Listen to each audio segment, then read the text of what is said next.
Over the last 30 years, policymakers have increasingly shifted toward incarceration as the primary strategy for addressing crime in this country, despite growing evidence that such massive incarceration has resulted in diminished public safety returns.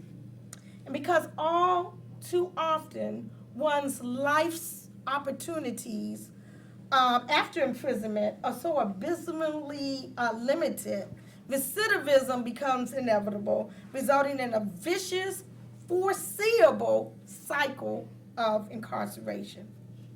There is, however, a social context underlying the cycle of incarceration, which has ensnared communities across the country who have been victimized by concentrated poverty. It is a context permeated with rampant unemployment, poor housing, inadequate education, harmful health outcomes, diminished life opportunities for its residents. It is a social context fueled by skewed policies that emphasize punishment over prevention and devalues investment in human service interventions.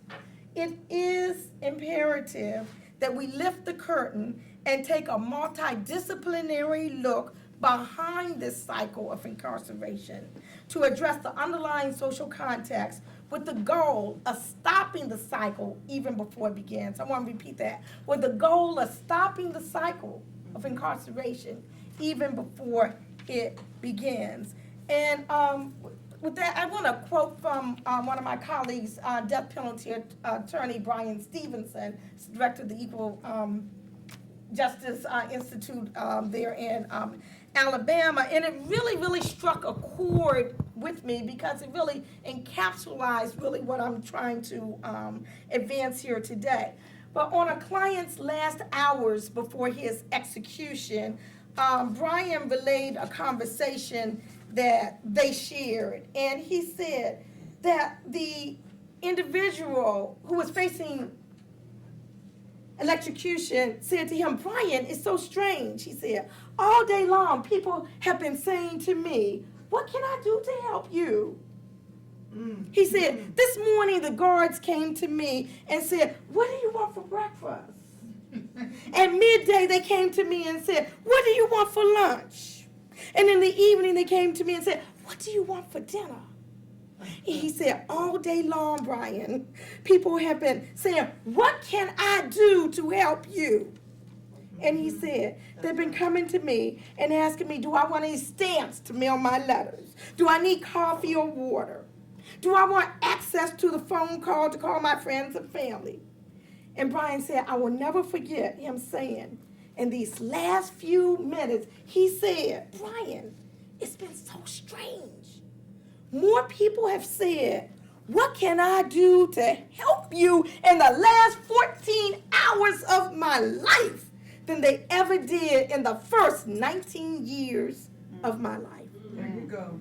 And holding his hands, Brian said, "I couldn't help but think, yes, where were they when you were 3 years old and you were being physically abused?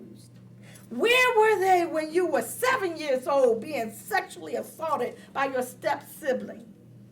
Where were they when you were 13 and 14 and you were drug addicted and trying crack cocaine and heroin?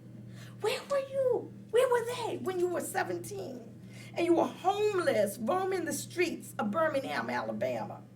And with those kinds of questions resonating in my mind, this man was pulled away from me, strapped in Alabama's electric chair, and executed. That struck a chord with me. What can I do to help you?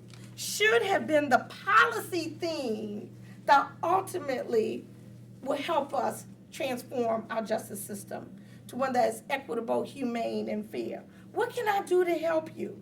What can I do to stop that school to prison pipeline Marcia was talking about? What can I do to stop unjustified racial profiling? What can I do to achieve true jury reform? What can I do to advance sentencing reform, to eliminate mandatory minimum sentences so everybody's not painted by the same broad brush? mitigating factors. What can I do to help advance humane conditions in prisons? How can we get Pell Grants into the institutions like they used to be so that people incarcerated can have access to higher education? Because all the studies show that there's a direct link between higher education and lack of recidivism. Yes. Let me just cut to the chase, because I don't want to leave a laundry list. Leadership from the White House is critical if there's to be a new approach to crime policy away from mass incarceration as the primary strategy to promote public safety.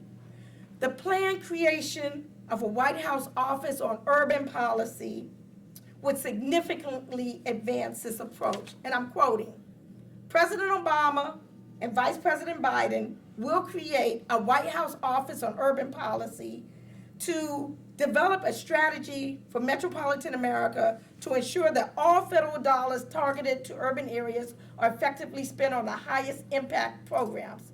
The Director of Urban Policy will report directly to the President and coordinate all federal urban programs, end of quote, www.whitehouse.gov. I submit that the Director of this Office on Urban Affairs, Urban Policy, should designate a national advisor on prevention and integrative justice who will provide leadership, expertise, and guidance in juvenile and criminal justice policies. Such a White House initiative with an office focused on urban policy would send a strong message of leadership to policymakers at the federal, state, and local levels that effectively addressing the underlying social issues that fuel the cycle of incarceration is a national priority.